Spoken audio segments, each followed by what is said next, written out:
Hey everyone, welcome back to the channel. Today I'll show you how to move the taskbar in Windows 11. By default, Windows 11 only lets you center or left icon. To do this, right click on the taskbar, hover the mouse at the taskbar and right click on it and you will see the option taskbar settings. Click on it, then your taskbar setting will open, then go to the taskbar behaviors. Here you will find many options.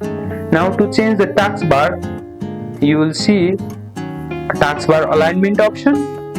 Click on it.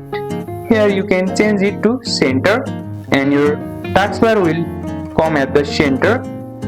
Now to keep it at left, you can simply move it to left. But if you want to move the entire taskbar on the top left or right, you will need a small registry tweak.